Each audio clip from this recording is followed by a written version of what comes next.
Call the meeting of the Finance Committee of Wednesday, December 16th, 2015 to order. Absent or excused members tonight, I have received notice from Rich Lavoie and Bill Town that they would not be able to attend the meeting, so they are excused. Reserve fund transfers. Madam Chairman, there is one reserve fund transfer. I had forwarded you a copy of the proposed contract about a week or so ago, I think. I forwarded it to everyone. We have a reserve fund transfer for $9,500 this evening request. The issue is to undertake a required inspection of two dams in the town, Red Brook Pond and Mill Pond dams. We had received a little background. We have to do this every 10 or years or so according to the Commonwealth regulations. And we went out to get quotes to do the dam inspections, and they came back hugely more expensive than we had anticipated they would be. So I had asked our town engineer, Mike Leitzel, to give the Commonwealth a call to find out what a normal inspection cost would be, ranges for, these aren't very big dams. And we did receive a range of dollars. And so we reached out to Green Seal, asked them to look at the scope of service and give us a price. That came in November, November 23rd, so it was post the ability for us to go to town meeting, the fall town meeting. We have to have the inspections done by the 28th of December, at least started, so we can report back to the dam folk, if you will, at the Commonwealth. Office of Dam Safety, excuse me. Take care of these dam inspections. So in order for us to do this, we are asking the Finance Committee to consider a $9,500 transfer to the engineering services / consultants line in Mike Leitzel's department. There's currently a balance of $100 in there because that's all we put in there every year. It used to be more, but we've cut it back. So if we need engineering services there, we generally have to come to you anyways. So that's what we have tonight. And Is there any questions from anyone about this? That's the planning department? no, it's the engineering. Engineering, okay. I can't wait. I move we approve the dam inspection contract. I second the dam inspection.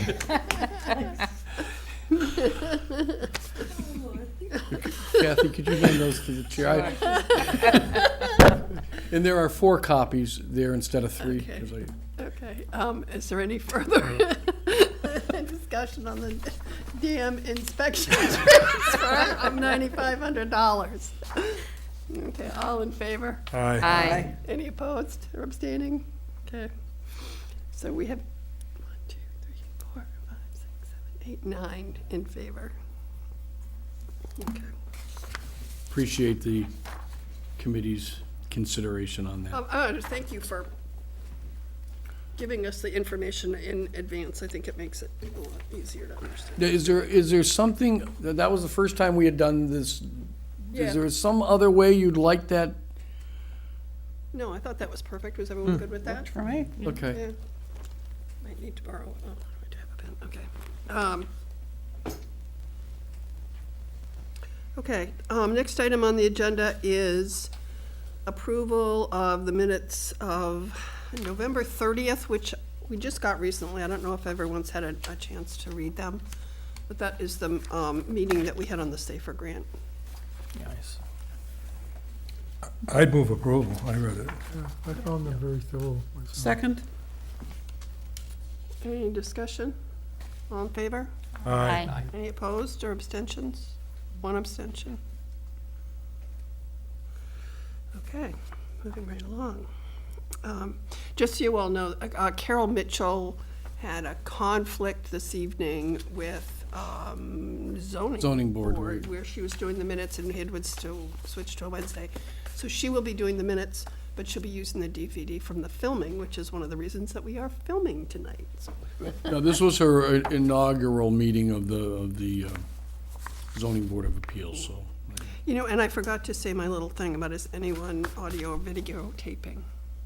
We have no one from the press, so, Wait a minute, how about cell phones? no, they're supposed to be Supposed to hidden. tell everybody to shut them off. That policy hasn't been adopted Yeah. yet. Oh, good. A little bit. We've gotten 4 or 5 comments back, but it went to the school building committee at their last meeting, which was the week we were going to adopt, so I'm letting it go another week and a half, so folks can have. Oh, good, so I can make my Oh, comments. so I can whip out my cell phone now? Let's start texting. Okay. So the next item on the agenda is discussion on finance committee roles and responsibilities. And I had passed out, well, dispersed some of the documents. I'm really interested. We had an email from Chairman, Board of Selectmen Chairman Mealy about proposed process for this year and some other documents back in November. And we mentioned them when we did the year-end review, but we didn't really get into it. And the process we've done in the last couple of years is to have joint meetings with the Board of Selectmen. I think he's looking at a different process. So I was just kind of interested in comments from the Finance Committee about what you think about our roles and responsibilities, how should we do it. Last year, there was the Finance Project Working Group. I'm not sure that that's going to continue. I think it did some really valuable work, and so are there some aspects of that the Finance Committee should be looking at? Or, you know, just what do people think about all this? So I'm just going to open it up to discussion. I don't- Madam Chairman, if Yes. the committee has no further need of my services this evening, I'm going to ask to be excused. It's fine. Okay? I mean, we're going to have a discussion, and you can get the minute, I guess. Yeah. No, I mean, if you needed me for your discussions, I'd be more than happy to stay, but it looks like it's kind of a insular meeting relative to your, I'm sure that you could give us some input in terms of some things, but we're not going to really make any okay. major decisions. If there's any questions that come up. You would then like the evening off, I really would. and you may have it. You want to wait till I sign these? Yes. I'll try to sign them and I talk would. at the same time. Let someone else talk. Okay, does anyone have anything they'd like to sort of start with? I didn't have a problem with the selectmen being part of our meetings that could be independent. I don't think that anybody in the committee felt that we were unduly influenced by their presence. You know, sometimes it even helps you to maybe think of something else, but if we want to do our own meetings, the other finance committee I was on back in the Stone Ages, we did act independently, and the role, I think, of finance committees has changed since the late 80s and early 90s. But, you know, I think sometimes it made it maybe a little bit more efficient and kind of get them to do something rather than 2 separate meetings. So, I mean, if the question was whether there was an objection to having the selectmen present, I would say no. I know we're going to talk about budget liaisons, and that's something I do think would be very helpful for the committee, where individual members or member of the committee meets directly with the department head and kind of drills down more into the budget than just having he or she come in and do a quick presentation, and then they can kind of even maybe lead the discussion or, weigh in as things go along. And then it's kind of like we have some subject matter experts on a particular department, and it's probably a little bit more casual doing it with the department head at his or her location, and kind of a dialogue back and forth. So that would be my only comment. But as far as the process itself, I don't think any strong feelings either way. Okay, George? Just maybe, Tom, before you leave, you ushered in the change from the double meetings, if you will. In other words, the department head would meet with the finance committee and then meet with the selectmen independently. And they were merged, I guess this last year. Has it been 1 year or two? No, it's been Oh, no, John Ford. John, right, I was gonna say, this was an like 3 or 4 institute. years. Oh, it's been more than that. It was actually something that Steve Mealy and I came up with. So it's been, John was quite a on the while. board, was chairman at the time. Yeah. Yeah. yeah. Yeah. And it came out of the issue that we were having as a finance committee was discussions with the department heads. If they were in advance of the discussion the department head had with the Board of Selectmen, and different information came out, we didn't have any recourse, really, to go interview that department head. And conversely, if the Board of Selectmen talked to the department head ahead of us, and issues came up in our meeting, it was hard for the Board of Selectmen. And we found ourselves repeatedly, okay, well, what are they gonna do? Well, what are they gonna do? And the thought was, if we had one conversation with critical departments, and it ultimately ended up being with all the department heads, that having that one conversation allowed us to hear at least some concerns and viewpoints from both perspectives. It, in theory at least, it was going to leave us with either more time or better time for our deliberation after we had heard. So that was kind of the genesis of the joint meetings, and it was well, let's see if it works and makes better use of everybody's time, and it seemed to work. Yeah, for those reasons, yeah, I was agreed, I all for a unified message rather than, there could be an event, or maybe it's, instead of a Monday and Tuesday, it could be a Monday and then the following Tuesday, and a lot can Right. happen during the budget season. So there could be Yeah. a different set of facts that are being, heard by the selectmen versus the finance committee. But, I was always, I on the heels of what John said about the, having the liaison, that we used to have a long time ago, I think that would be a real good idea. I know the selectmen are talking about their liaisons, and I don't know if they're all squared away. I think last evening they kind of Reshuffled some things reshuffled, around. refined the original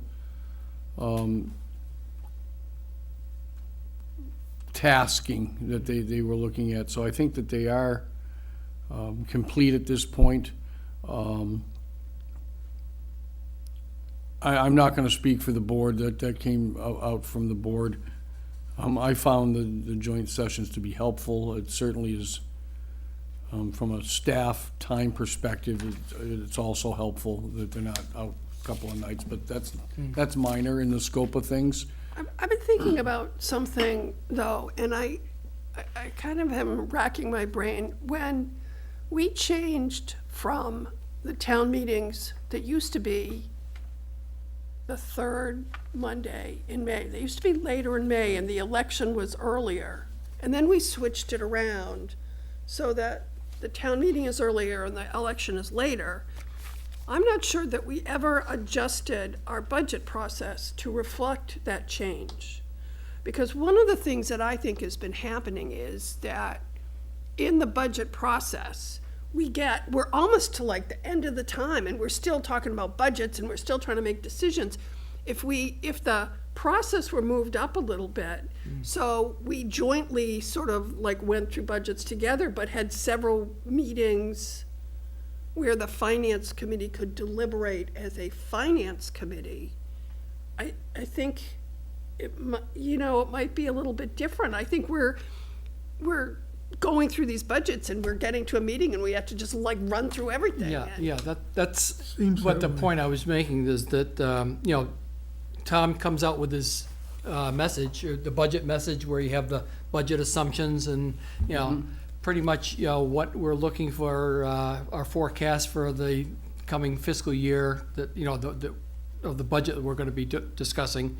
And, you know, it's a good message, but it also, because of the process where we are visiting with the department heads one at a time, and it's pretty much a bare bones budget, right, Tom? I think that's your Annual statement, yeah, that's right. It goes from year to year, and it's kind of insipid almost, that we're not dealing with anything new. And it's pretty much a blend of a level services and a level funded budget, kind of. I mean, there's certain contracts that have to be increased. And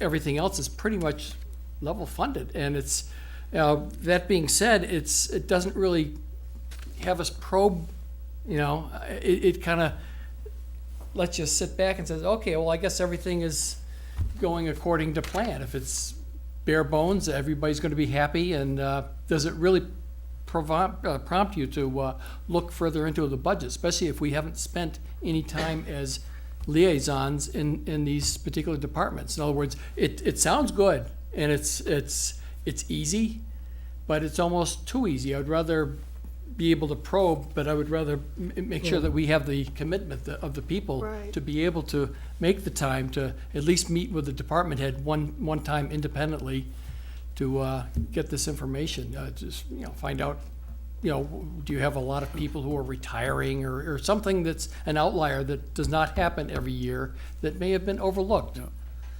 when I first came to Bourne back in '05, there were budgetary finance committee liaisons to a number of departments. There was an ISWIM folks who were people that were involved in finance. There was some of that. I don't know if it got as detailed as someone tasked to, you know, the Conservation Commission and those types of things, but at least some of the larger departments there were liaisons from the Finance Committee.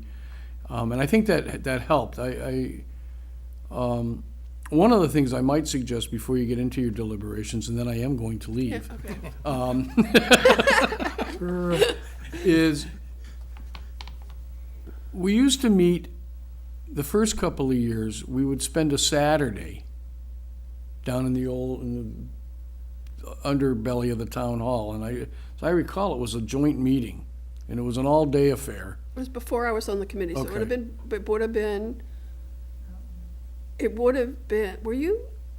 This was '05. I came in February of '05. So it was February probably 17th before of that town 05. meeling, because I was appointed to the finance committee after that May town meeting. So that would have Oh, been may have been the before I one was year there. then. You would have been there, Yeah, but George. if it was a daytime meeting, It was a Saturday Saturday. meeting. Saturday, yeah, I don't remember ever, Or maybe it was just the selectmen. Yeah, I don't remember attending Okay. it either. yeah. That may be something that if you are meeting in separate session, if that's the way it ends up going, it may be where there are queries on specific departmental issues. Be it ISWIM, be it DPW, you know, I don't think there's a lot coming out of Conservation or Board of Health or those types of things, that you could meet in a joint session or two. And it could be on a weeknight, but I was thinking you could dive into it on a particular Saturday and just get it done, as long as it's that type of thing. I don't know what the Board of Selectmen would think of that. I haven't discussed it with them.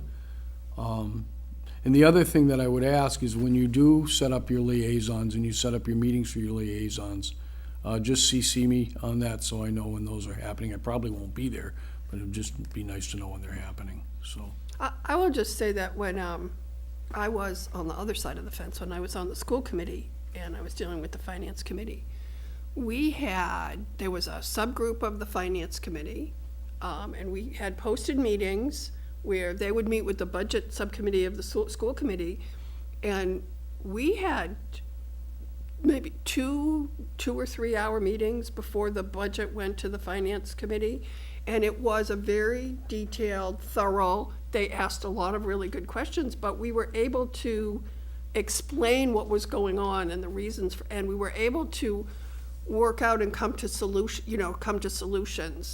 for things. And the other thing that we did differently was before the annual town meeting, the Board of Selectmen and the Finance Committee would have a joint meeting, one joint meeting, where they talked about where there were differences on the budget. You know, if they said, well, we think we should do this, and the Finance Committee said, we think we should do this, when they went to town meeting, it was, the Board of Selectmen recommends this, and the Finance Committee recommends this. But it was clear to the people, and it could be decided. And I've had a couple people comment to me that the way we do this big budget, omnibus budget, and say yes or no, that sometimes it's hard to get all the information to people so that they really understand, so. Well, I had trouble with that. Last year was my first year, MJ. And I had trouble, we're going along reviewing each and every department's budget.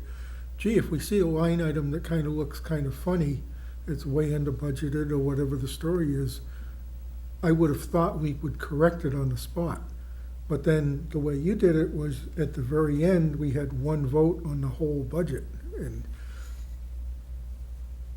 I had trouble with that, and I still theoretically have trouble with that we couldn't fix things as we went along, department by department. The Finance Committee cannot change the budget line items. They can recommend, but you can't But change the see, budget line items. that's what I'm getting Yeah. at, and that, what happened through that process, where the Finance Committee recommendation was one thing and the Board of Selectmen recommendation was another thing, generally, there was a discussion at that meeting, and there was work to consensus. There was very few times that they actually went without a consensus but it was a much more Yeah, I would think you'd get detailed. together and agree. And I on actually that. think one of the things that's happened, and a couple of Finance Committee people have mentioned this over the last couple of years, is we'll go through this whole budget process, and then at the end, there'll be these cuts that are made, that are, these are the cuts that the Board of Selectmen has kind of made, and it kind of comes at the end of the process, so. Well, we had that this past year when we had Yes. that April. Yes, cut. so, I It's mean, there's a moving lot of target, things, but I understand that, but I just felt a little powerless. If we saw something that doesn't look right, yeah, we can write it down and hold it until our April meeting, I guess, and there were a few issues. Judy? I just think, one of the reasons why it's difficult is that it's a meeting of 17 people. It's the 5 selectmen and the 12 members of the board, members of the Finance Committee. I find that a very difficult situation in which to articulate, and I noticed as we went through these joint meetings, that hardly ever did any Finance Committee meeting people speak. Maybe a few. You always spoke, maybe John, but a few, but not many, and not many discussions went on between Finance Committee members, which I think is a very valuable thing. We're the people. We get to decide whether what the selectmen did is good for the people. So we have a different role. We're not all together. We're supposed to be the critic. And to be the critic, I think it's easier to be in your own group when you start to analyze, is this good for the people? We don't have to be financial geniuses. We just have to, from our own point of view, say, do you think this is a good thing for the people of Bourne? That is our role. Their role is to create a budget. And they're also looking out for the people of Bourne. But we're the check on that. Is it really a good thing for the people of Bourne? That's why I think I like the separate meetings better. And I also remember when I was on the Finance Committee, it seemed like in the dark ages now, when we always had separate meetings. One of the things I loved was we would get assigned these liaison things, and we would come back and people would report from their own point of view what they saw in that committee, what they liked and what they didn't like.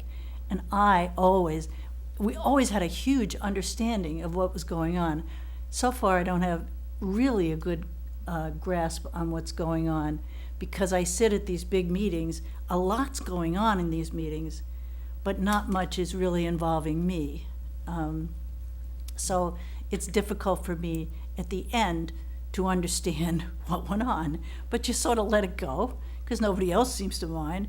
But if you're by yourselves, if we're together, I think we would tend more to question things, and that's what we're supposed to be doing. So that's why I like the joint meetings. And I loved the Finance Committee when I was on it. I was on it for 6 years, before you and during you, I think. And then I did the stint with the selectmen and I didn't like it that much. And then I came back, and then I stayed out, and it was hard for me.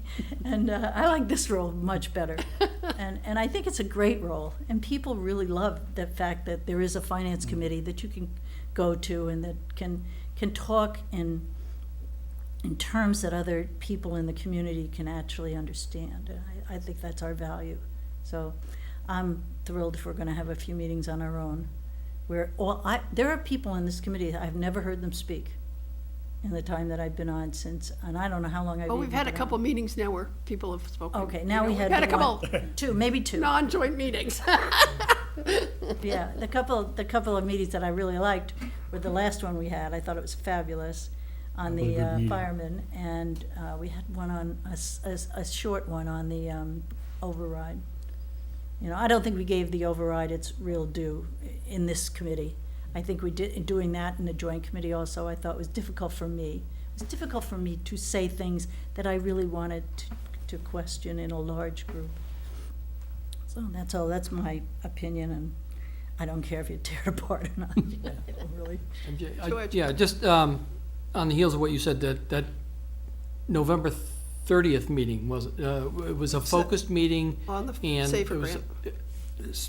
the SAFER grant, which kind of prompted everybody to explore the fire department a lot more deeply than we normally do, during the budget process especially.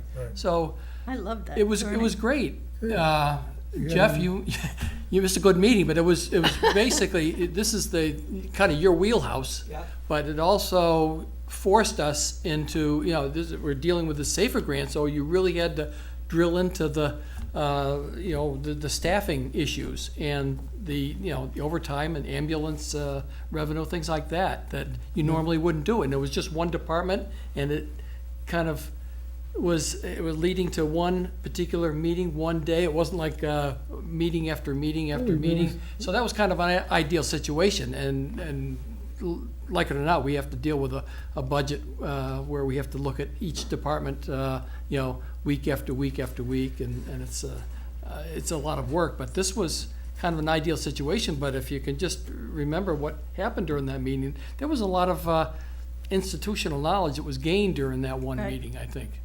I know I began to understand much better how the fire department worked and how much more they, for instance, is ambulance service rather than fires. Nobody mentioned the word fire except in firemen.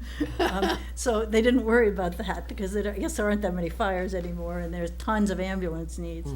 And I liked the way he talked about the fact that we have this huge town and so many different places are critical for the firemen to be there if they're needed, the canal and the roads that go through and everything. So it just was very valuable. I love that meeting. It was a great meeting.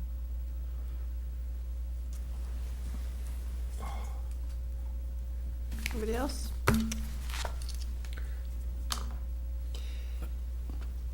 You can, Thank you.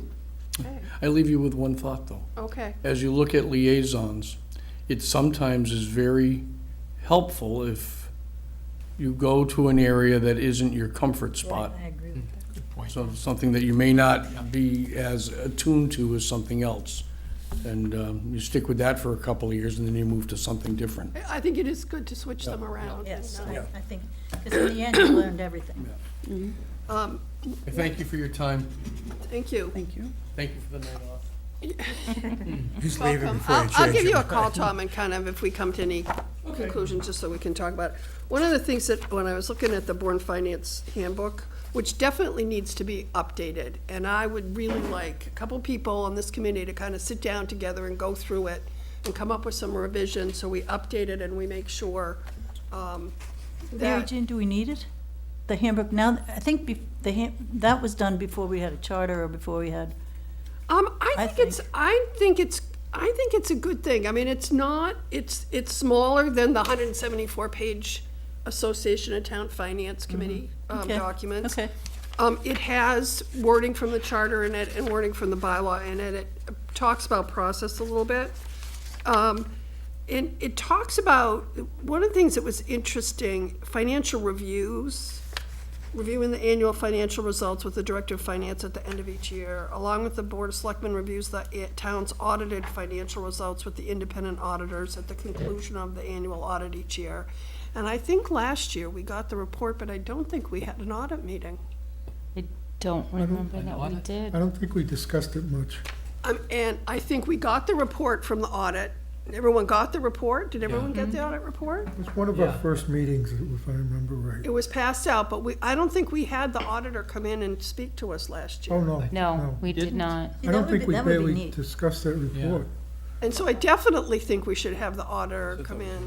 Yeah, I thought we, I yeah. would have I thought it was a remembered because, joint meeting Third with the Board of Right, Selectmen. yeah. I don't Yeah. think, I think it's been 2 years since we did it.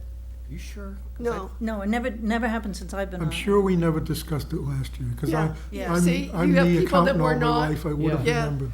All the new people say, I never heard of this. Never saw, Never met the guy. never saw the auditor.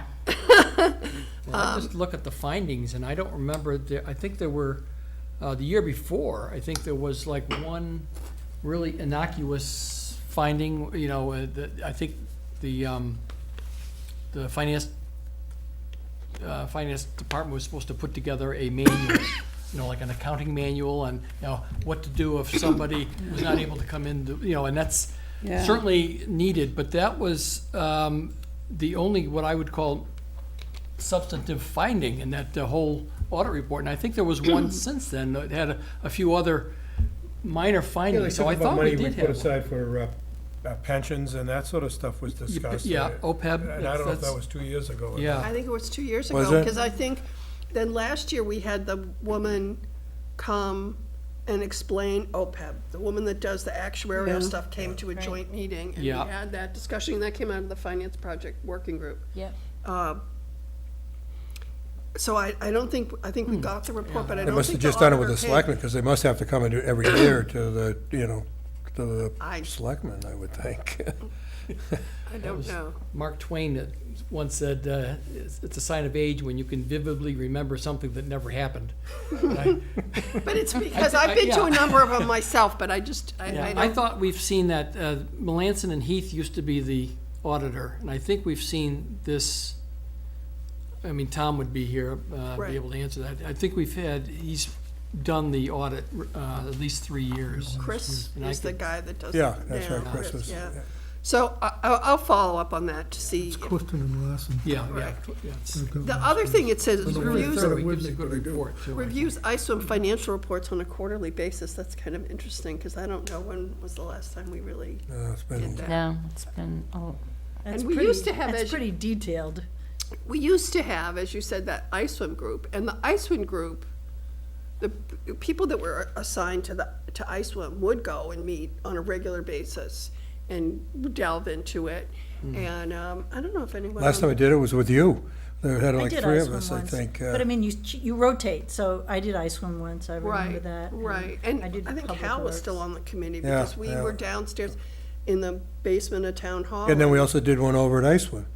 I remember Yes, doing one there. yes, and they talked about, that's, out of that committee, out of that subcommittee came the profit center discussion. So they started putting their things into profit centers to see how they worked. And recycling was one that was showing a loss all the time, but they had put the residential recycling center into recycling as opposed to its own service to the community, so that kind of changed things. This is how the finance committee members get educated, to me. Yes. That's what I think is what happens. And they had the cash versus billing and, Look at that, see, Yeah. all that stuff. Yeah. you know. And then the ISOM working group kind of started, and then Yeah, that I don't became think, I don't think we've more done the. as much on the, on the George? budget as more, as than looking at more opportunities for the landfill itself, like Harvest Power, for example, and that. And then we were involved with the ash contract with Covanta. We got the numbers on that, but I think really we've been more focused on, some other projects that we've got coming along than with, really looking at the books. I mean, we only have one residential customer now with Falmouth, and then whatever they get the C and D, we had some discussion on the C and D, and then he came in with us because he needed to transfer because he had more C and D coming in than they had budgeted and that, but I don't, never have done anything to the extent of what we did back when a we few did years the ago. budgeting kind of thing. Did you have something? George? Yeah, just a couple of things. You're talking about education and, you know, like a continuing education program for us. When I was a working stiff, you know, it was very difficult for me to attend any daytime meeting. And I can empathize with anybody who has a, you know, works off Cape or just Yeah. works away from the town of Bourne, trying to make it to a meeting. But I did spend one meeting with the bond council several years ago when I was first on the committee, and that was very rewarding. And I don't know if we could ever get them in to address us, but that would be a real gathering of knowledge about, you know, how important the bond rating is and what the town has to do. And you can see the way the finance director has to, you know, field questions from the, you know, from bond council and, you know, see what they recommend, and it's pretty interesting. But they also, at one time, we had the tax assessor, Donna Yeah, Baracus, I she think her came name one is. time. Yeah, she came to one meeting, and if we could fully prepare for her, there's a lot of things that she can enlighten us on, and I think we certainly became aware of that during the that 2.5 override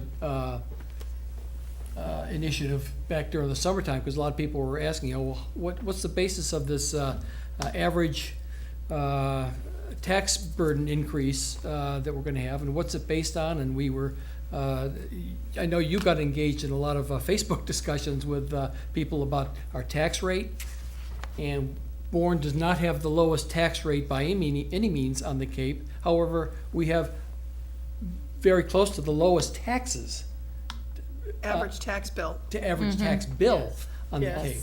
And it's a kind of a confusing issue. It's very difficult to get that concept across to the regular citizens. But I think certainly the finance committee should have a very, you know, a good foundation with that, because it's, you know, it's kind of confusing. It does have a lot to do with the property values, and good example, there's it's actually not happening in town, but it's the wind turbines that are happening right on the border. And there was a lot of people addressing the selectmen last night about their possible decline in property values. And I don't know how many people that would affect. Could be a couple hundred homes, but what would that do to the other Overall, members of, you know, the community, the people who live far enough that they would never see that? They could be impacted, even though they say, well, it's not in my neighborhood, I don't care. Well, If those property you gotta values start go, caring. if And those it's- property values go down, your tax bill's gonna go up. That's right, because we have to, it doesn't mean we're gonna, well, thus we're gonna lower services because a certain area of town has a lower assessment. That's the only way that can happen. So if you're gonna maintain the services, sorry, the people who have their solid assessment they're gonna have to pony up a little bit and make up the difference. It's not gonna be a lot of money, but it would get people's attention. But anyway, it would be good for her to, you know, to address us. And I think she did address us, but I don't think we had a lot of questions ready for her. That's the point I would make, you know, and Right. it's incumbent on us to be fully prepared for these meetings, because we can get a heck of a lot more out of it than if you just, you know, come in and says, okay, this is the tax assessor, and see what she has to say, because I think she would be willing to answer any questions that we pose of her, you know, especially any probing things, but they have to be things that you've thought about. I've thought about that, and one of the, I agree with you that it would be good to have her come in. And the other thing that we haven't looked at, which I have found in recent years to be pretty important, is the tax recap. We don't take the tax recap, which sets the tax rate, but see what happened. What was the new growth? How did our local receipts that we estimated, how did they, you know, what were they estimated? How did they come out, the actuals? And there's a lot of information in there and how we estimate our local receipts. Well, that's true, because you've got 2 or 3 lines for real estate tax income. You've got last year's plus the increase, then you've got, wait a minute, you've got last year's plus 2.5%, then you've got another figure for. And you've got new growth. No growth. New growth, I just want to make sure new growth should be in there, Right. because I wasn't positive it was. We need a new chair too. Yeah, Oh, wow. Or just breaking Whatever it is, he's breaking stuff over there. yeah, I'll take care of it I later. hope you don't fall out. And in this Finance Committee handbook, it says that the Finance Committee or a working group will prepare a report, for example, land bank programs, which is now CPA. Yeah, Marina operations, health insurance, and health insurance is a really big topic, and it's really something that I think we need to get more versed in terms of the options and how the decisions are made, and why are we staying where we are, and have we looked at different ways, and are there different Wasn't there a things to committee do? at one time, not to interrupt you, but I think there was a committee on that, because I said something to Steve Mealy about it, because the Commonwealth of Massachusetts offers insurance programs. GIC. Yeah, and their rates from, I'll go back to the town of Linfield, because that's what covered the town employees, was so competitive that they actually cut checks to the employees because for their percentage that they contributed to the insurance, as well as the town savings. So if you put money in, you should get something back, and that's what the thought process was. But overall, the insurance has been much less, and then for retirees as well. So I said something to Steve about it, and I think he thought that it might not be a bad idea maybe to rekindle that committee. You know, There is something a like- health insurance, It's group kind of been that dormant, has- I think, hasn't it? well, and I think it's got employees on it or representatives of the Yeah, they unions. I did. don't know about the Finance Committee, but there is a lot of, during the override discussion, someone came to me who's versed in this about consumer-driven healthcare, which is the new way of doing things with more like high deductible plans and, lower cost of insurance. But then you give incentives to the consumers to do things that produce wellness so that it saves money for everyone. And so there's a lot going on out there, and the issue of all the reporting and the new things that are coming onto the town, and how are they gonna handle that, where the GIC becomes more, so we have been told that our rates for the GIC have not been, the census doesn't get us good rates, but that's a easy, they can just say that. yeah, yeah. That would be worth exploring. Yeah, well, the whole shared cost, because I've found in the last couple of years that we say shared cost for the schools is 60%.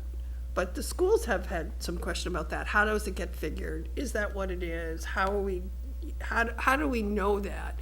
And we've gotten into the habit of saying, well, we don't charge you for shared costs. But then when you start talking about the school budget, they'll say, well, Upper Cape, it includes the shared cost. Well, maybe we should know maybe we should know what the shared costs are and all the costs that are associated with the school, so we really have an accurate picture. Especially since the way the assessments go now with charter school assessments and school choice assessments and incoming school choice, the way the state aid comes into the town, I think we got maybe $150,000 more state aid this year, but I think the schools got more direct to them and the town got less direct to them. And so that impacts the whole budget. And we did when on the Finance Project Working Group, we delved into this cherry sheet a lot and how the cherry sheet works. So there are some big topics. Cherry sheet is important, and we haven't discussed that here in a while. I mean, we can discuss that too in the FinCom. Right. So you have the health insurance law, local comprehensive plan review, boy. Oh, boy, that's not for us. That's a committee Well, on its own. and I think it hasn't been done in a long time, but long-term financial projections, school construction programs, tax assessments and fees charged, and benchmark analysis for other towns' operations. And I think some of these are things that the Finance Project Working Group started to delve into, which is, Judy, you said, well, maybe the finance committee Right, should be I doing agree. more of this work, not just the finance project working group. I think the finance project working group was good for communication and consensus building with getting information across through different boards. Especially for the school group. They were Yes. really, really impacted by having all that information, I think, that they had never really had before.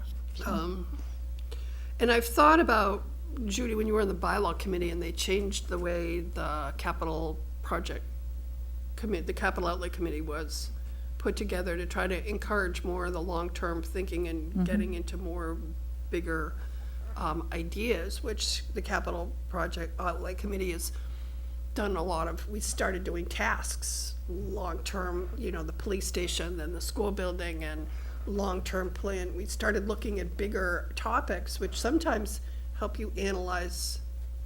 Yeah, What's- right now we have, the problem of, is it gonna be the police station, is it gonna be people school, is it, what are we gonna do here? It's gonna be a big, capital discussion, I would think, right?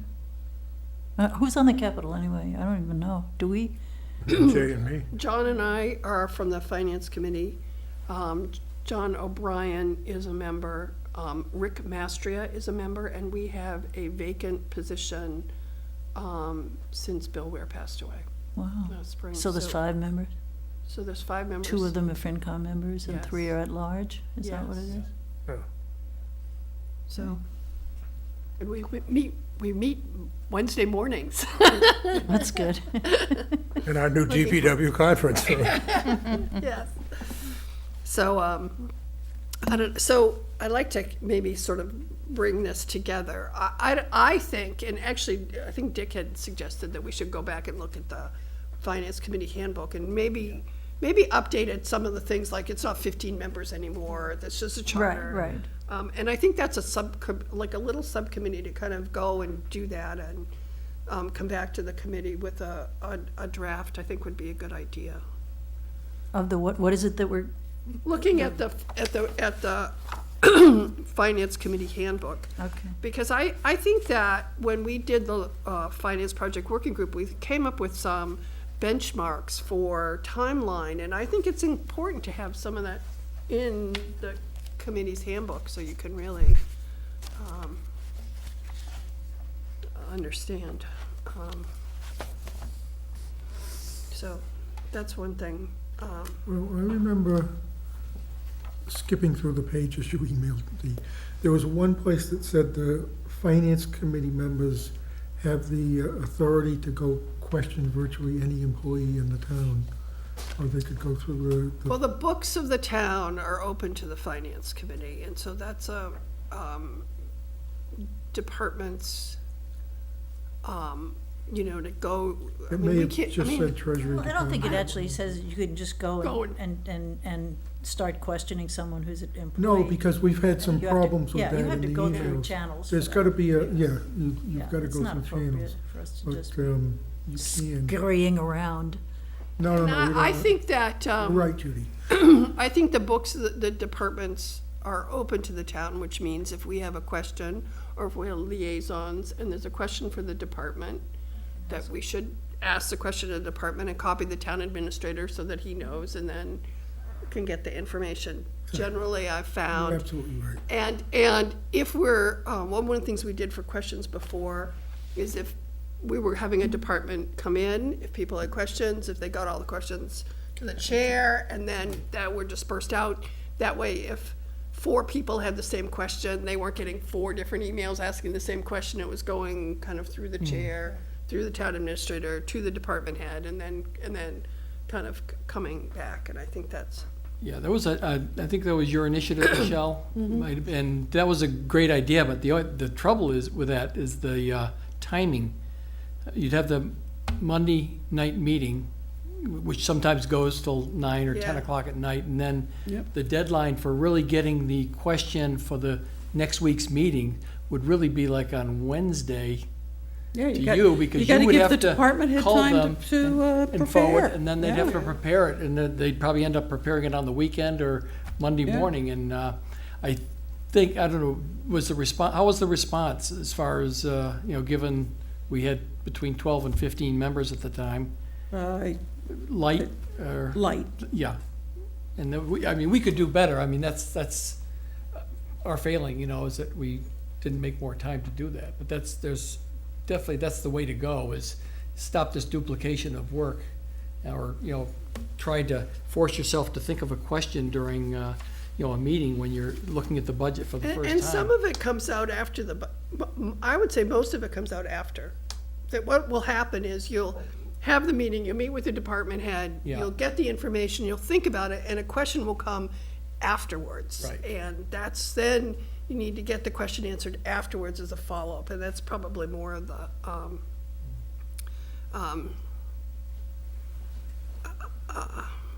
so, I guess, are there topics, for me, the long-term projection is a big topic.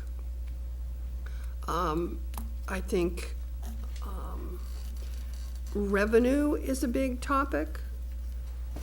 Because we constantly talk about expenses and what's the expenses of the budget, but we don't spend a lot of time talking about the revenues. And understanding the cherry sheet, and understanding the taxes, and understanding the local receipts. And different funds, the waterways fund, the ambulance fund, the general fund, where do we get our money from? You know, I think those are important topics for looking at the entire budget. And I think some of those, before we get the budget, if we're not getting the budget from the Board of Selectmen until February 2nd, is it? February 1st or something? Yeah, on or February about, 1st, yeah. and I think they're trying, what they're gonna try to do is have, the town administrator is going to present the budget message and the budget, and the Board of Selectmen is going to take a couple weeks to review that budget before transferring it to the Finance Committee as a budget. Right. Is going back to that step, which is actually a step in the charter, that the town administrator presents the budget to the Board of Selectmen, they review it and have input, and then they send it to the Finance Committee. Will, I think, help them have their chance to present the Board of Selectmen's budget to the Finance Committee, and then I think that's a change that I think is probably a pretty good change. But it might give us some opportunity in January to have some of these larger topics as meeting topics in preparation for, while they're deliberating on the budget that they're gonna send us, we can take what's information in the budget message and review some of the long-term projections and the sources and uses and the revenues, and have some meetings that address those issues. Does that make sense to people?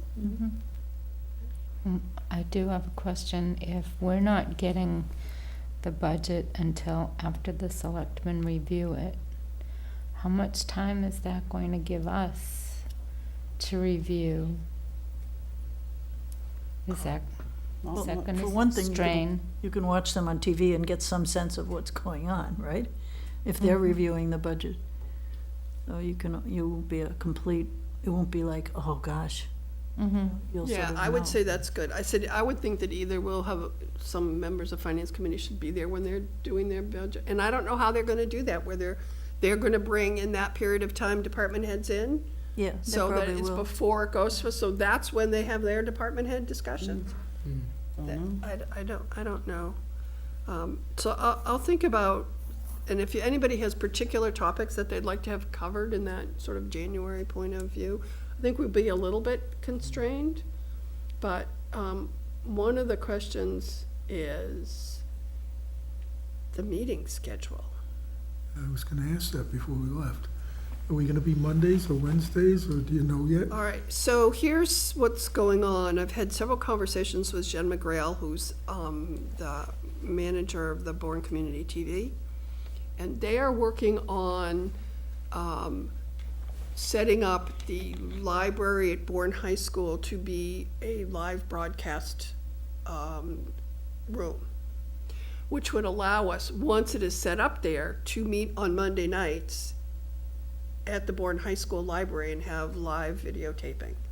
The problem is, until that's set up, we would either not be broadcast if we met on Monday Night Live, or we could do Wednesdays until that happens. And I don't know if Wednesdays is okay with everyone, but Do you have a timeline on when the she's, library will be set up? I'm gonna say by she said at the latest mid-February. So I think by the time we're doing the budget, because now there's a special town meeting February 8th, Monday, February 8th. Yeah. So, even if we get the budget on February 1st, We're not gonna be doing a lot of stuff leading into a town meeting. and so I was thinking though that, if in February, if we did Wednesdays in February, then we wouldn't lose that President's President's Day Monday. You're That would right. that would give us an extra Monday. Yeah, we lost that, didn't The 15th? we? I just need to know. Yeah, it's Monday, the 15th is the holiday, Yeah. yeah. Do work, Um, You've been doing to do that. But you have your Mondays, because you did Mondays as your date, as your day, right? Well, I can keep it the same as last year, but I can change it either way. But I do work a couple evenings a week during tax season, which is Coming right up. mid-February to mid-April. Right. I think by And that's that, when you guys come I back. think by that time, we'll be back to Mondays, with the exception of the 15th. Right now, I'm planning on having Mondays off. Okay. If there's a mix-up, well, just let me So, so Monday, the 8th is a special town meeting, so we will have to have some meetings in January to, there's not gonna be a lot of warrant articles, but, to review those warrant articles. They have to, So essentially what you've got is the month of March to have meetings with department heads, have those reviews so that we've got enough time in April to have any discussion, particularly with any last minute changes, before we have to have our information complete for the handbook for May 2nd. I think really you've only got the first week Right, and so- a half of April. one of the things in the charter is that, you know, our finance committee report and all that has to be in the handbook. Yep. So a lot of times we have things where we haven't decided on. So, yeah, it's, You know, we make these deadlines and then we actually go through it and we realize 21 days before the scheduled date of the town meeting can be a real problem. Because I think that's what it says here. right. Copies of the report available in the town hall. That's 3 weeks before the scheduled date of town meeting. Usually is difficult. We never make it, I don't think. With all our recommendations. Yeah. I mean, we usually end up having a report, but it doesn't Right. necessarily have all our recommendations in it because we haven't made our recommendations. Usually we have some, but not all. So Monday, the 11th is 21 days ahead of time, so we probably have to have our recommendations in by the 7th or 8th of April. You don't have them in so that they could be put into the warrant because the warrant has to be available. But what is that? Is that the finance committee's report? This is the finance committee's report. But the warrant is a little bit different. Yeah. The warrant is, later. My thought of it on this 21 days is nobody's really interested in it 3 weeks ahead of time of town meeting, you know, so it seems like it's a little bit What's, of a. what's the,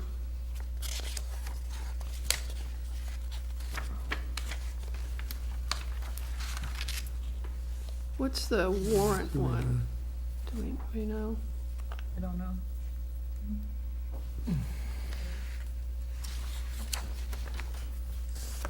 Now, the charter one here says there's a date fixed by bylaw. They have no date there that it's supposed to be, but it's section 7-4. That's when the selectman is supposed to hand the budget over to the finance committee. Yep.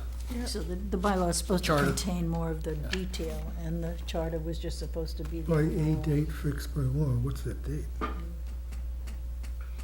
So this is kind of bumping into the next agenda item, which is the charter review questions.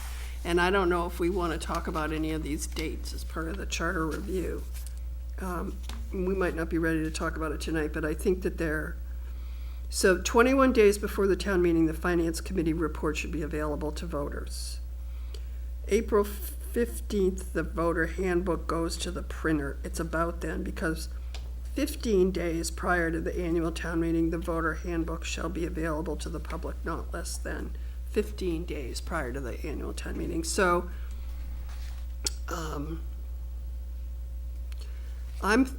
it may make sense that the charter have that date be in sync, that the finance committee report and the handbook be together as 15 days. I think that would be helpful. If we put these dates in and we're never able to make them, I think we should then consider some time change. Right. I think too that, the bylaw date for the transferring the budget to the Board of Selectmen is January 15th. Yeah. And then February 1st, I think that's actually a bylaw date. I don't have all of that information.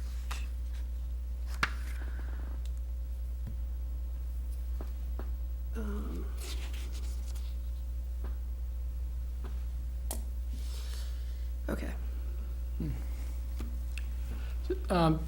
MJ, I just wanted to wheel back just to our process one more time. Yep. I think it would be helpful if Tom, I'd like the format of the budget, the way it's handed to us, in that they give us a pretty good snapshot of information. You know, TAs and town administrators' budget, the year-to-date activity. In other words, it's usually, by the time we get it, usually is maybe July 1st through the end of January. Right. She may have paid bills for January, for Right. December, so it's about a half year's worth of work. So you can get a pretty good snapshot of how they are doing compared to budget and compared to last year. And that's reasonably good, and I think almost all of the departments are represented in the budget handbook that we're handed, except for the schools. And it's the schools basically that have really nothing. And they give an excellent presentation when they're called, but it's mainly statistical. It's a set of metrics. They're very useful because it really gives us a snapshot of how they're doing and the challenges that they're encountering, how students are doing on the standardized tests, and things like that. But it would be helpful if we had a little bit of the townside departments giving us more of that information. Maybe a concise mission statement at the very beginning of their presentation. Now, I don't think it's part of the budget package. I don't think they could actually put it into the budget handbook, but maybe we could ask the town administrator, and I could send you a little memo to this, like a list of line items that we could get for our own edification while we're reviewing the budget. But basically, we could see, what are these departments trying to do this particular year? Is it, do they have a rollover a year after year after year? Their mission statement never changes? Or in fiscal 17, are they going to have a very special mission statement, something that, a special initiative that they're going to have to do, that they're implementing something new? I think that would be very helpful in looking at their budget, even if I were a FinCom member that's not a liaison member, if that's the way we're going to go to another department. In other words, this would enhance my learning, I think. Oh, we see how should, they're doing. we should ask them if they have key performance indicators. If you have KPIs, Yeah. a set of metrics that you measure your performance against, that would be beneficial. That was one of the questions that, one of the people, when you asked, did I get many questions? Glenn Galusha was great at department by department coming up with, okay, these are the things I want to know. And he asked the same questions year over year. I think the conversation we never had was, are these the metrics you use to measure your performance? And either the answer is yes, they are, no, they aren't, or we don't have any. So in the instance where we don't have any, do we use this as a launching point for understanding how do we measure your performance? And are we using the dollars appropriately? In the instance where they do have KPIs or some kind of indicator, do you use the same one year over year? Can you provide us any historic data? You know, give us the last 3 years. Much beyond that is probably not terribly useful. But the budget over the last 3 years has been relatively consistent. So how have you performed against that? And so if it's the number of FTEs you have, or it's the number of licenses issued or inspections done, or whatever it is, there's some things that you probably measure that we should understand, because some of that volume will be beneficial in understanding, well, does your budget cover what you're doing? Yeah. If 3 years ago you were doing 100 and today you're doing 50, well, that's different than if today you're doing 150. But if the dollars haven't changed, how do we get deeper into understanding? Yeah, well, that's a good point, because I think, it almost sounds like we're becoming Budinskis, we're trying to micromanage them, but basically, you just want a fuller understanding. We And I just want think it'd be, information. that's We want right, I think it'd be helpful to them. Yeah, I'm not arguing, did you do well or poorly against your We're not your judging. KPI. I just want to know what it is. And if you have a baseline, just tell me what your baseline is. Yeah. And if you have an objective you're trying to hit, tell me what the objective is. And if you made it, great, what did you do that allowed you to make it? And if you didn't make it, great, what did you do that stopped you from Right. That would be making something it? you would give them ahead of time, so that they wouldn't be blindsided when they came in. Well, I That's what I actually would think it's something we might want to have George develop. Right, exactly. That we could give to every department yeah, in advance of, this is a piece of information. These are questions that we want to have answered about your department. And John, you weren't on capital before we had it, but we have now on capital, every request comes where there's a series of questions that they answer. What are the, how long has this been in the department? What is it replacing? What are you doing with the old equipment? What challenges have you had in terms of maintenance? Is it gonna save any money? Do you need to get approval from any other department? So over those capital questions, every time, in our book, those questions are answered, and it gives you a framework for talking about things. And I think that kind of framework would be helpful for us for analyzing the departments. When the first reductions came in the override discussion at the Finance Project Working Group, every department had done cuts, and they were completely different. All over the place. And it was really hard to get a handle on, what are the services you're doing? What is going to be eliminated? How much?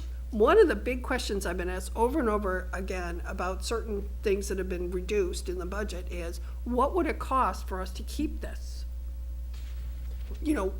What would it, what is the cost for keeping this service? Is there a way to do it? And not just a cost way, but is there a way to structure things so that we can No, do even more importantly, what does it cost by not having it? Not having the Yes. money. I think that just personally, when we looked at a new DPW facility, And I go back to that because that's one thing that we really drill down to as far as the services that the DPW provides the town. And probably, and I said this during meetings, and I'll say it again, and they perform more services for the Bourne residents than almost any other DPW. We'd visit a DPW and they'd say, you guys do that? You guys do, wow, that's incredible. And, so if they don't do it, then maybe you end up doing it somewhere else and paying more money for it. Like if you have to bring a fire truck to the dealer versus having the mechanic fix the fire truck, it's going to cost you a lot more money. And everybody's going to say, well, you got to keep the fire truck running, but you could have kept it running for a lot less money if you had the mechanic to do the repairs. And, and picking up the trash versus having I know that that's not a good example because of ISWIM, but instead of having a private contractor do it, what does that cost? And that stays within the budget. So, and I think that maybe doing the liaison thing, going back to that, is that, maybe all of a sudden, 2 or 3 people or whatever the number is that happens to work with the department head will get a better appreciation of what they do, kind of like the questions, like the SAFER grant. I mean, everybody left here knowing exactly what they have voted on. That there was no doubts, and looking at all that stuff spurred questions that might not have been asked, but, I think we all really knew what we were doing at the end of that night. We also knew how the fire department worked, too. Yeah, right. I thought it was fascinating. Right. And I think the department heads would love to have you do it. I know. Yeah. And love we had that. a lot of prep, that was the thing, we had the time to look at it, it was an off time of year. Right. We had 93 pages of emails, and we really studied the thing. They were also came well prepared, I thought, and they did a very good job. I think the other area that we've started to bring a little more structure to how the information comes to us is the CPA requests. We've pushed to ask, who gave you the estimate? What kind of estimate did you get? What's the work that's going to be done? It's more detail than we were getting. It probably could, like a lot of things, could be better, but much as we did with capital, the process that we had when I first came on the finance committee was abysmal compared to what we do now. So, we reserve the right to get better and get smarter as we go along. And so some of this same kind of structure needs to continue to be applied to more and more of what we're doing. And I think the department heads are accustomed to thinking about some of those operating measures that they need to share with us. So now it's time for us to take it to the next level and ask, we've asked you the things that we're interested in, but really, are these the things that you use to measure your performance? Well, what do you think we should know that we haven't asked? I Well, think that's yeah. a pretty good question, because you often don't know Right, all the good questions. right. So they'll tell you what's important. That's good. This has been a good meeting. So do you said, George, you might start working on something? Yeah, I would forward something to you, or we don't want to do a open meeting law violation, but I mean, if you just send ideas, and what I had in mind was, I guess we would go through town administrator, for this to get his, Well, I think we should departments. draft something. yeah, I think that we when you're trying to do something like this, you have to have a draft to talk about. If you get a draft to talk about, and it comes to the committee, if people have ideas of questions, they could send them to you, and then you could come up with a draft, and then we could look at it, and it's gonna be a process, but if we could say, these are the questions the finance committee, and so it's not like every week we're trying to come up with new questions based on that department. It's more like, these are the questions that we're gonna plan on asking to have an understanding, and the people, if we set liaisons, can also use that as a framework. I think having a framework helps keep the discussion focused. And even though we may end up with something that has a laundry list of questions, if they don't all apply to a department, that's okay. Yeah. I mean, we need to Can understand. start to understand that, or that there's a refinement to it, or that, town administrator may come back to us and say, absolutely, something we should be able to provide you, and we can't. And here's why we can't. Okay, well, how do we get there? And is that something that has to be cared for in the budget to get there. Or if we don't spend the money, we'll never know that. The one thing is that the department heads have started working on the priority-based budgeting. And so I don't know how much is gonna come out of that, so I don't think we wanna ask too much, you don't wanna do Right. too complex. But I think if we can come up with a couple basic questions, even last year when they started providing us with the FTE information, it was all in different formats and different ways, and there was no way to bring it together cohesively. So they actually put Mike Ellis on the task, and so there is a big spreadsheet now. But even that is kind of hard to deal with because it's very big, and it's hard. So coming up with some way to, you know, how many people did you have how many people did you have 2 years ago? Because when we had that September meeting where they started talking, well, I used to have 5 people, or I used to have that secretary, or I used to have this, but now I don't have that. And it helps you have an understanding of what the impacts on the budget have been and how they're getting along, so. And I think there's a difference between knowing that you have 2 FTEs, but one of them is shared amongst 2 departments or 3 departments. I'm not sure that I necessarily at the high level care that they're shared. Yes, at some level I need to care that they are shared, but as you're trying to articulate what's the total FTE, all of these ifs, ands, or buts around who's shared here, half-time, quarter time, every other Monday, or whatever it might be. I get you need that for your scheduling and you need it for your budgeting, but when I ask you how many FTEs you have, it nets out to 1 point something, whatever that something is.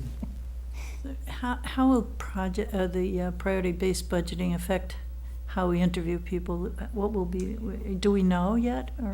I think it's too preliminary this year. Okay. I think they're just starting to work through it. Do we need a so- lesson on it, or is it going to be pretty instinctive? I don't know. I don't know. One of the things that we had asked for was the process. And when we first asked for it, they hadn't really finalized the contract yet, so that it wasn't part of, but it is, I do have it as a future topic. Oh, good, that's a good topic. The priorities-based budget process and update, and I'd like to have that as, Yep. and the visual budget, which is, I don't know if all of you have looked at the visual budget on the Arlington website. It's a way of visualizing the entire budget, and you can delve into things. This was a recommendation of the Financial Project Working Group that they've been working on. They're very close to having that up and running on the website.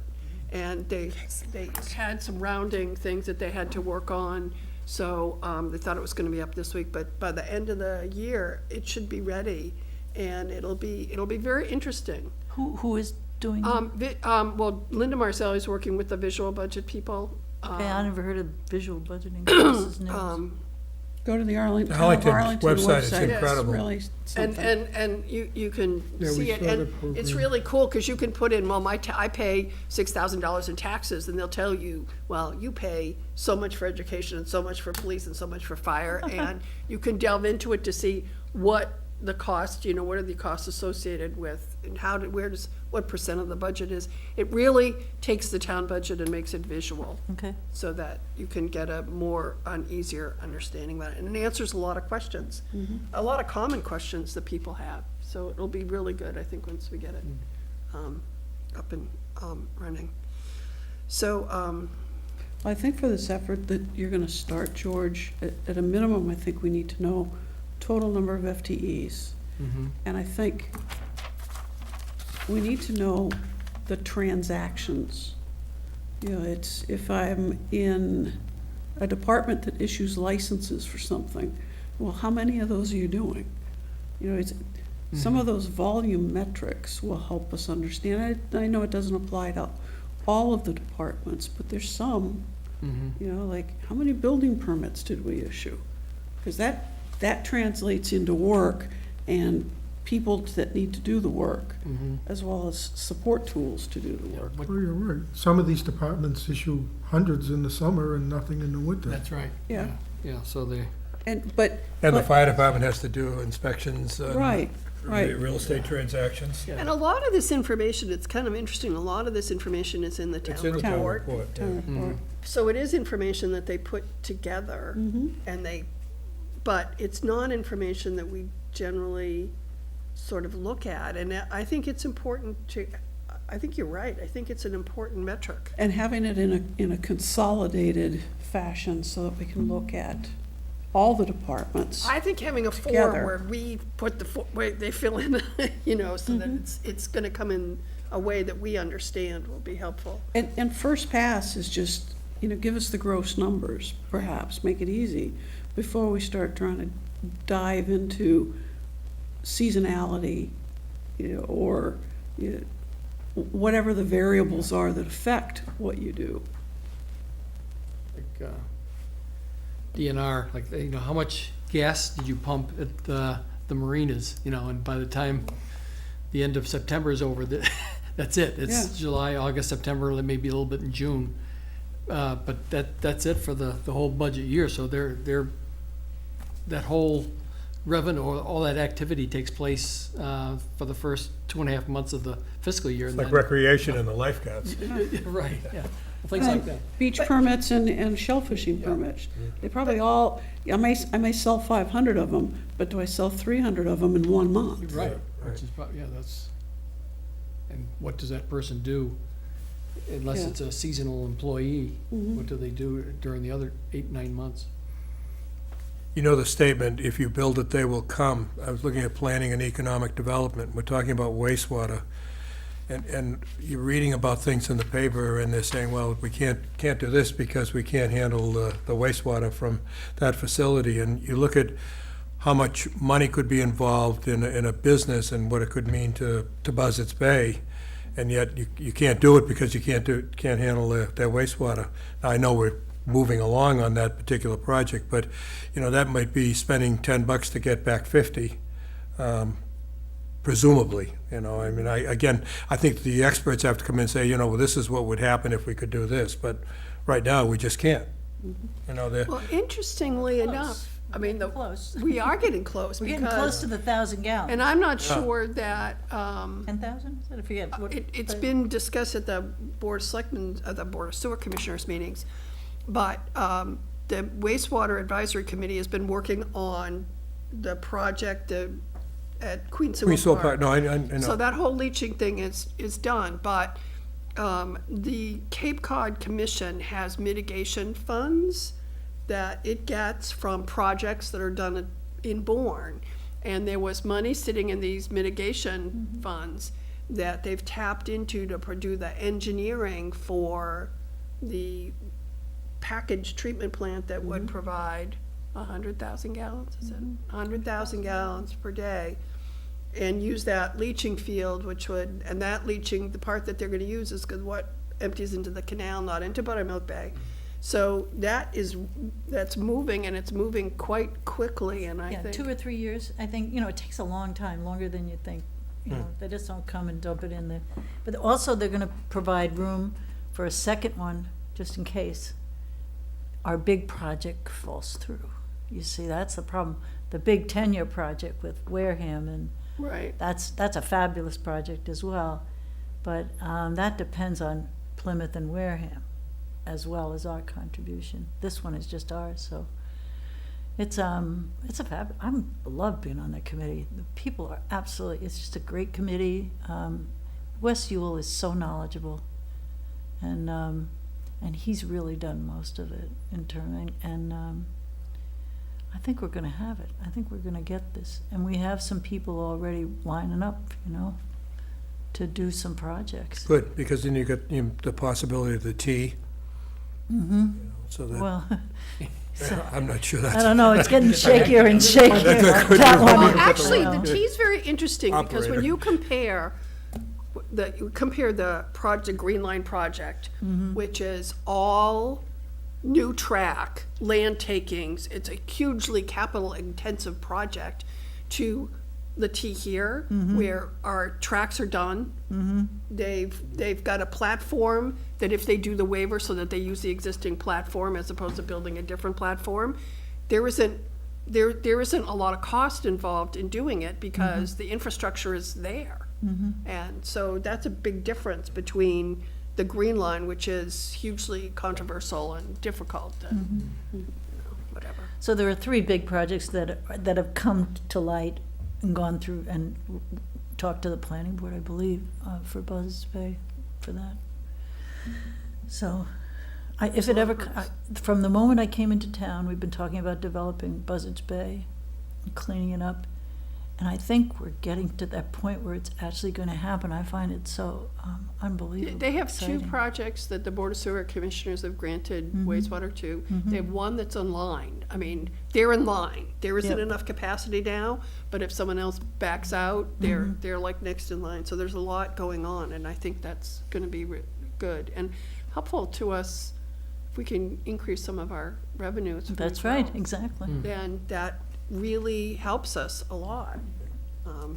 It'd be interesting to know, like, with Keystone, how much, what we benefited, how we benefited tax-wise from that, and things of that nature, I think. Something Finance Committee people should know. Okay, well, I'm gonna suggest that in the month of January, we plan on meeting on Wednesdays instead of Mondays. I believe the school committee is going to meet the first Wednesday in January. So that would leave us, It's Friday is January 1st. yeah, so that's the 6th. So in January, we would have the 13th, the 20th, and the 27th as potential meeting dates. 13th, 20th, and 27th, okay. And then as soon as we hear from Bourne Community TV that high school library is up and running, we'll just switch to Mondays and meet there. And the other Wednesday would be the Wednesday, the 3rd of February, which would be before the special town meeting. So I don't know if we'll need all those dates.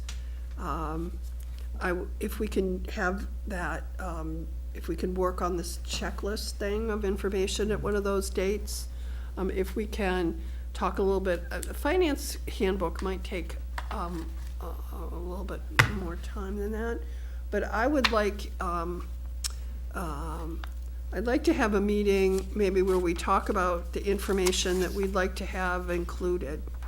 I'm gonna start to take some notes on some of the things that George was saying, but when we get information from the town administrator, not only the budget with the year-to-date activity, but the sources and uses and the long-term plan and the FTEs and the free cash analysis. I think all those are things that I'd like to have up front. I'd also like to have a meeting in January if we can with the tax, some of those revenue questions. The tax recap, the cherry sheet, the tax, maybe have Donna come in and talk about taxes and maybe have long-term plan. So not too long a meetings, so we don't do it all and too much, but maybe some of those topics discussed along with whatever we have to do for the special town meeting. And then we can hit the ground kind of running when it comes to the budget in February. And if the weather will kindly cooperate.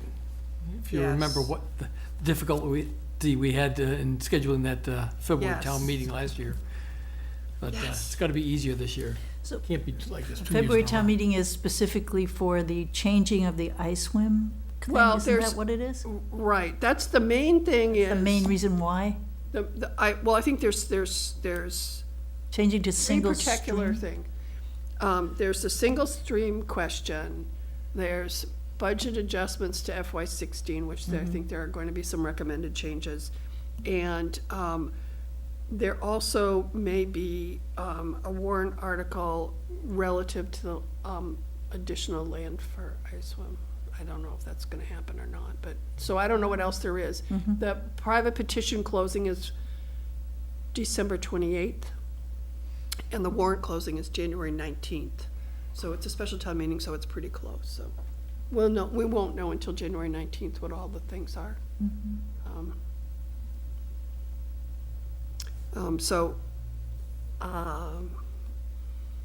If anyone has any topics.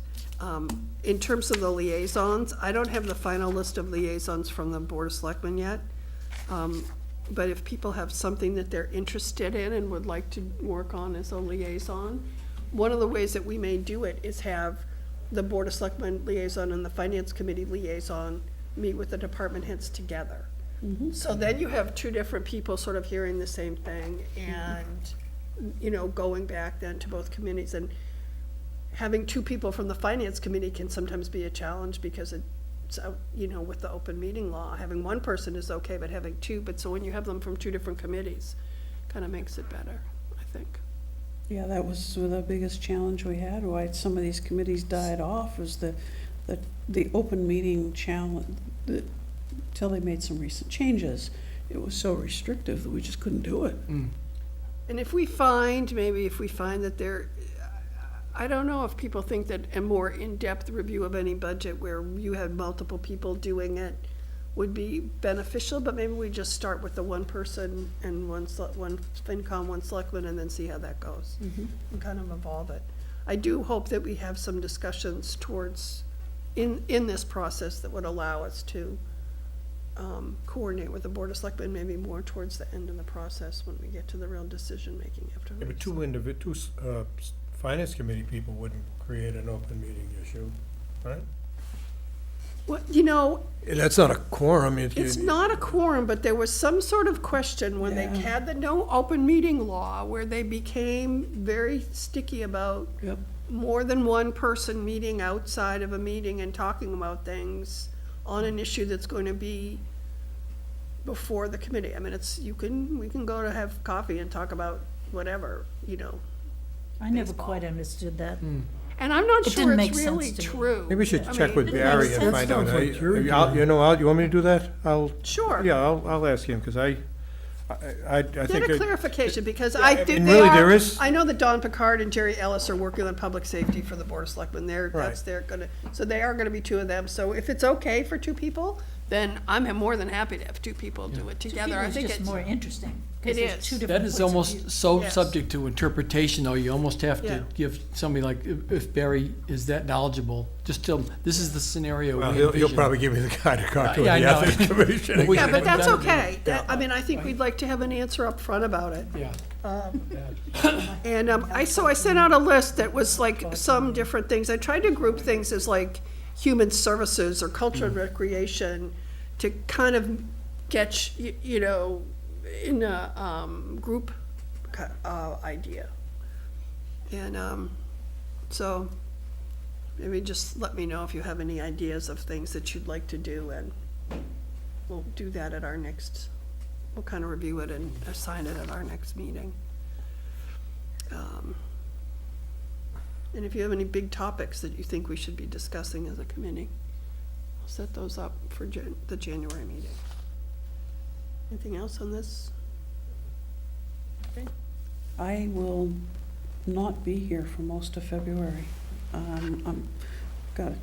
Just looking at my calendar, I'm gone on vacation from the 2nd through the 12th. And then the week of the 22nd, I get to go to Wisconsin for a week. Oh, wow. February. Good, Yeah. beautiful this time of year. February in Absolutely Wisconsin. stunning, can't wait. And it's so much fun, I get to repeat it the week of March 7th. Oh, Oh, man. so lucky. I am. Going out there for training. So I will miss a lot of the fun and frivolity here. You will. Yeah, but you can watch our meetings live streamed. Sling TV. Well, you're having a Chardonnay, huh? Hour difference, though. Remember That's that. right, 1 hour time difference. I tried watching it on the tapes of it. Well, so that meeting of the week of the 15th is very important because you could be here if we met on that Wednesday. That Wednesday I can be here. That's, I think, the 1 week in February I know for sure I can make it. Okay, and so I'll know more about that as that Okay. goes. Charter review, does anybody have anything in particular that they feel is, I mean, other than we talked a little bit about the dates? I think we have to go through it and then see whether we think the charter is right or wrong. We haven't actually lived it yet. The 21 days seems like a a tough. I agree that it's something that we stretch and don't really have our recommendations We never for, and do so it. We never- therefore, and I also think we should seriously think about moving some of these dates up, since we've moved the town meeting. I don't think we change them once we move the town meeting. That's a good point. I think that it was always February 1st, and we used to have another 3 weeks. Did they move the town meeting up this way, Ma? Well, it's happened years ago. I mean, it's been Yeah. quite a number It of was years. at least 5 years ago, because the recommendation was to sequence town meeting ahead of the town election, so that the Board of Selectmen, who were responsible for developing the budget, were responsible at town meeting to present it. That would be What we good. had occurring was the board who was at town meeting was not necessarily the board who put the budget together, because the election came ahead of town meeting. So we reversed that. But that was really the only change that was made. I think I was on the board then. Yeah. So if you Either, say you were either on the Throw board the or you bums out, you can only were throw on the bylaw. one committee. bum, or maybe Yeah, two you of were, them you were out. on the finance Many committee different when we Already did ran that. two of them out. I think it was One of the It towns was a really couple of years, I interesting, think it was and it Salem, is they important, voted I out think, that the they school defend their own superintendent, budgets. and then the committee changed The at end. the last minute, and they changed. Oh, yeah, that was a mess. Yeah. I'm sorry. I like the timing in terms of when the town meeting is and when the election is. And I think it's good for a number of reasons. If you have to have an override or a debt exclusion, you've got it built right in to the timing where you can do it. But in terms of moving the process up, I think some things might need to just be kind of shifted a little bit to get a little bit more time. It just for- feels like that we're getting more and more pressure. We have to wait for the budget on the front end. Yeah. So that pushes us back to February something, and then we've got to get it done by the middle of April, because we've got to be so many days before town meeting. It doesn't give us a lot of time. Well, It would have been nice if we could have started it next month, you know. Well, I also thinking having an independent meeting, a meeting independent of the selectmen might be a luxury we can't afford this year, because it's so intense, from, with a February town meeting, that means nothing's really gonna happen till the middle of February. And I'm thinking that it may have, I gotta go back and look at some history, but it may have been that shifting in the timeline that we ended up having those joint meetings. Yeah, That might have kind of come about the same time, that we lost 3 weeks of review, and so trying to have department heads go probably into was, both. probably was. But Was- from the standpoint of the charter doesn't dictate any of those dates other than the election and the town meeting.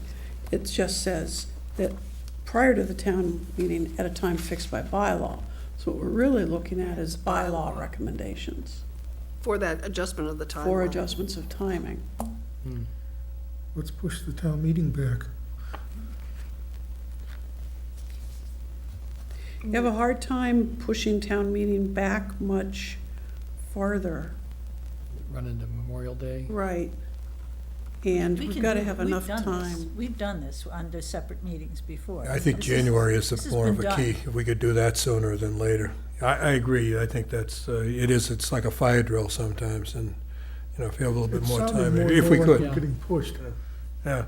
Getting back to that information you have on the first 6 months of the fiscal year when we get the budget, they really I don't think they can really produce that, December's actuals until probably sometime late in January. Oh, well, Could be that's another true, one. George. So then they have to pay those checks so the activity appears, and then they print out the budget sheets. Well, one of the things I think that might make a difference is really if the Board of Selectmen does more of their budget review prior to giving us the budget.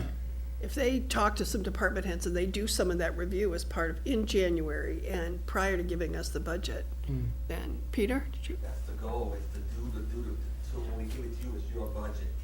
No, So that way our work's already done. yeah, but it's always your budget.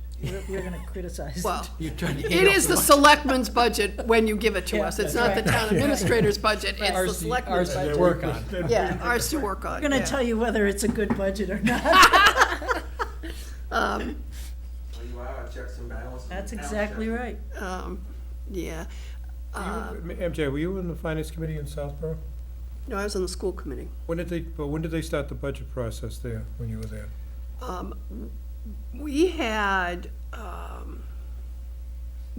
December, the school committee started our Yeah. preliminary budget stuff as was in December, and we continually worked on the budget through the process. It really, we didn't have this process. There was a preliminary budget that was presented, which was then worked through during the process. And so then at the end, there was like I said, the meetings where the school committee voted their final budget in March.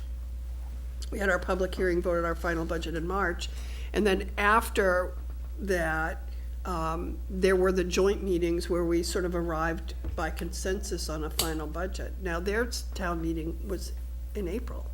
Yeah. It was an April town meeting, so, We had it in April, but we started budgets in Linfield in November and December. And it, spent more time on each of them. I agree with Brian. I think that if we could at least back it up even a month, it would make it a lot Either easier. extend it on one end or the other. It doesn't I matter. know what you're talking about, the 6-month actuals and that. but I think you're right. And this was very confusing when we were doing this budget timeline. There was a charter which had dates in it. And then this last charter referred to the bylaw. And so I think it's really important that we talk about the bylaw, Because that the bylaw bylaw is easier to dates. change than the charter. Yes, and I think that's why they referred it to the bylaw, so it wouldn't be a big difference, even though we really did try to do capital earlier this year, and it was very difficult. I mean, maybe because it was a difficult year with all things going on, but it was very difficult to try to move that into the fall. It didn't happen as I had hoped. So if I remember, when I was on the finance committee, we would do 2 or 3 budgets in a meeting. For an hour and a half, say, or something. That's how you have to do it. So you invite them. One of the things that I'm not sure is clarified enough in the charter is the policy role of the Board of Selectmen. In terms of, it says that the Board of Selectmen is supposed to set the goals, and they're supposed to do it by a certain time. The budget priorities, I think setting those budget priorities could be better clarified in the charter so that their policy role is what they want the budget to do, giving direction to the town administrator on how he's gonna do that. I think that could be clarified more in the charter. Some of the other questions that they're looking at in the charter is they're considering change. There's been a proposal to change the town administrator's contract from an indefinite contract to a timed contract. I don't think a lot of people really understand how it's working. And then I think there's some discussion about residency requirements, which they addressed in the last time, and I thought they did it pretty well the last time. So, when it comes to the actual review, we'll get what they're suggesting and may be able to give more feedback, but So they have to come before us as well, right? yes, because they will report to this town meeting, so we need to leave time for that. And it sounds to me where we were thinking about going to they were asking if there was any input from the finance committee, and I'm not seeing too much on anything that we feel really needs to change, but if you think about it and come up with anything else, I'll take a look. let's try to have that as another future really try to read through the charter and think about recent history and see if there's anything I was you on think the we could last charter clarify. committee, Yes. 5 years ago or something? Yeah, 5 years ago. And I was on the one 5 years before that. Yeah. Oh, you guys should have, I'll figure it out then. Okay. Is there anything else? Nope. I think we're good. So I guess our next meeting would be January 13th, Okay, I won't be at that one. okay? Be on vacation.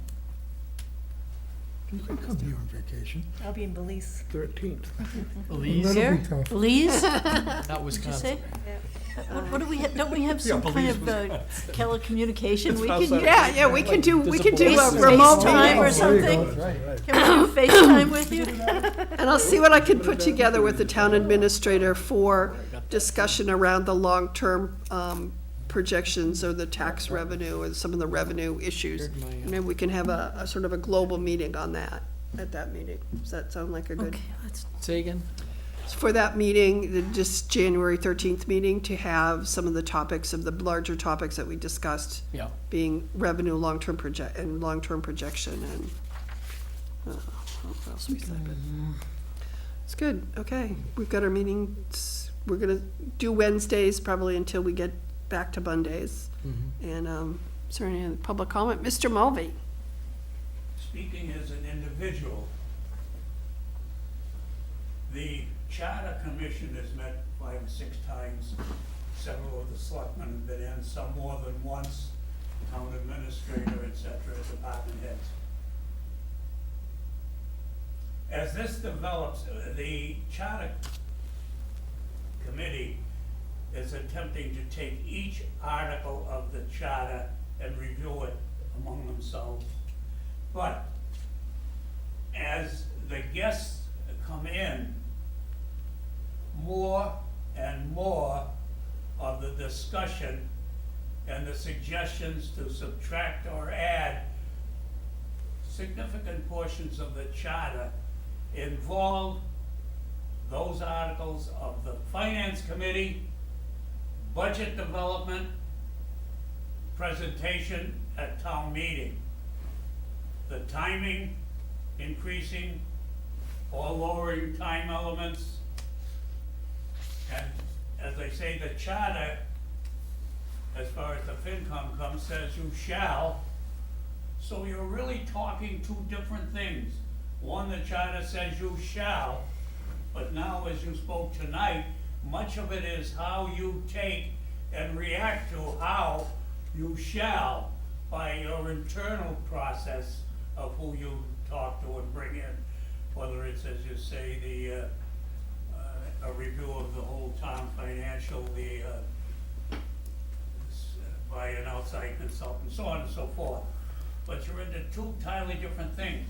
I would respectfully suggest that as this develops, it's getting so heavy, and those sections are probably the most wordy sections in the charter, that each member have a copy of the charter before them, and this committee takes those articles section by section, reads them, and develops their own concepts among yourselves of what would improve those sections of the charter. And even now, and the charter committee has met, 5, 6 times, Mrs. Conron's been there outside. And, I just have but one more and suggestion. more, I see a large amount of focus on those portions of the budget.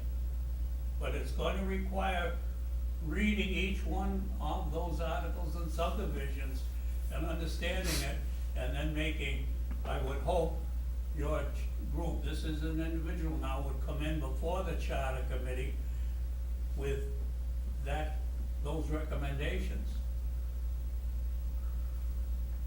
So we'll eventually see them anyway. Well, I think he's talking about feedback from the finance committee. What is the finance committee's appoint? And we don't know what's being said at the charter review committee, so we don't know what's being suggested, so Right, we but have they're nothing to gonna eventually react come to. in and tell us. But Yeah, eventually. I think he's suggesting we be proactive in providing them with input as opposed to reacting. So do we have suggestions? So let's, I'll put the charter on the agenda again for the 13th of January, and then we can All right. really think seriously on if there's anything, think about how things have been going in the roles and what you think. One of the things that has concerned me is we have a huge amount of the budget that is controlled by contract. It's controlled by contracts. And So we go through the budget, and it's like, well, that's contractual, and that's contractual, and that's contractual, and that's contractual. But we don't know anything about the contracts, what the percentages is, how they work, how they impact the budget. And it's been raised to me by a number of people that the finance committee should be talking, when we talk about the budget, how the contracts impact the budget, because that's, It's a huge part of our budget, yes. huge. And do we have any control over the contracts? We do not have any No. control over the budget, of the contracts, we do not have any control over the budget. Town meeting has control over the contracts. Yeah, all right. Because, through the budget, so if the contracts, and I think it's important for town meeting to understand the impacts of the contracts. So, I'm not sure what our role is in that, but I think, So it's mostly the salaries of people, is that what you're talking so about? way back when, I think Not that just salaries salary. used to be in the, they Salaries used to and do the salary, the benefits, salary thing. Time Yeah. off, things like that as well. One thing, there's a trend that's occurred over the past few years, and I think I think it came to light during the 2.5 initiative back during, the early part of this year. The private sector versus the public sector, as far as earnings, insurance, pension versus Social Security. And it's, the side of a healthy town is one that keeps everything pretty much in parity with one another. And I think it's come to a point where people in the public sector have a little bit of an advantage, especially coming off the heels of a recession. It was pretty serious. There's some inherent advantages of being part of a company that's, or an outfit that has negotiations done in their behalf. And there are things that are subject to state law, and there are things that are, there's a, Contract, yeah, that's right. These are, and I guess it's something that always has to be looked at, and this is something that would come to us when we're probing a department. Not that we can influence, but it's a question that should be asked. What contracts are negotiable in the near future, or what is there any bargaining? I don't want to go too far into or this conversation, even, but I'm gonna say it's contractual, what are the contractual impacts? What Yeah. are they? and how does the town of Bourne compare with neighboring towns? In other words, are we underpaying people, which I think we were for a number of years, but I think we're close to parity now. I don't think we're overpaying anybody. I don't think, but that's should be researched. So the way we could do it is to To answer that for the moment, you're into now, who does the bargaining? Who ratifies the bargaining? And this Well, is all being discussed, as I say, more and more, this charter group is getting an awful lot of input where there's things that should be looked at. One of the things that came up, the definition or the difference between the capital expense budget versus what I call a capital plan, where one is money and the other is projection of paying for what has been approved over a period of years. And just changing that wording to clarify it. Who makes the first positive motion at a town meeting? Maybe it's worthy of discussion, but it's been brought up. That's the stuff that's coming up before this committee.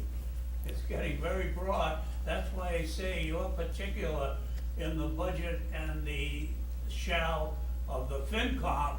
You really had better start to look at the actual wording, paragraph by paragraph.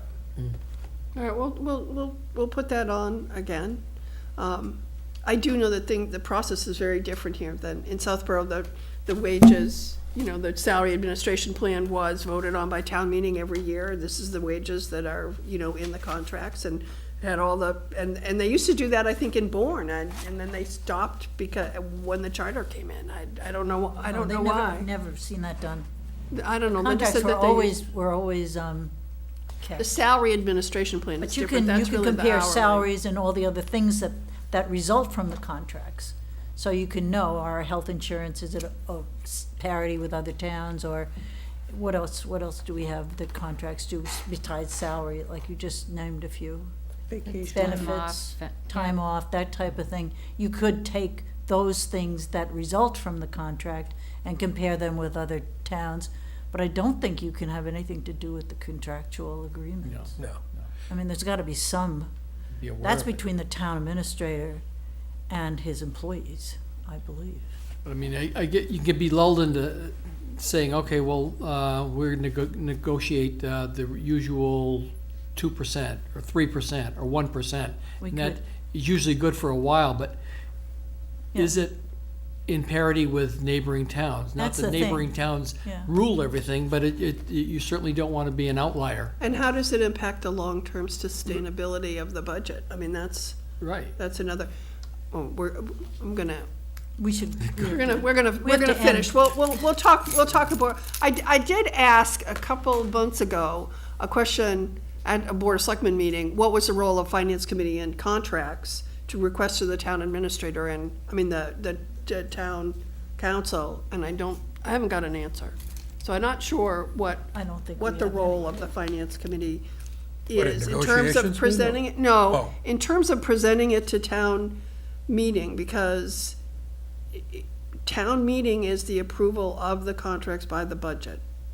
That is the final approval of what's in the budget, what the contracts do in the budget, and so, So like we can take offense at some of the, if we think things are too high and say something, but I don't think we can be part of contract negotiation. I Yeah. don't think we are part of No. contract But like you negotiation. said, the town But what meeting, is if the the town meeting effect? doesn't approve the budget, What is the effect of the contract negotiation on the budget? And I think Right. that's important for us to have a handle on it, at least. Okay, thank you, Jim. okay, let's, All right, so could I have a motion to adjourn? motion moved. to adjourn. Second? All in favor? Aye. Thank you very much. Thank you. Very good meeting.